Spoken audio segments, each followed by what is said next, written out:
я украинская королева в Германии, и через 2 недели я лечу в Абу-Даби, скажем так, ну, в отпуск, легкий такой отдых. И у меня вопрос, возможно, кто-то знает и может мне ответить, нужно ли предупреждать джоб-центр, что я буду отсутствовать несколько недель.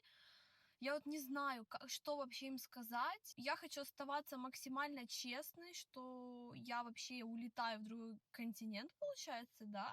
Улетаю, и вот, ну, что мне сказать, как сказать?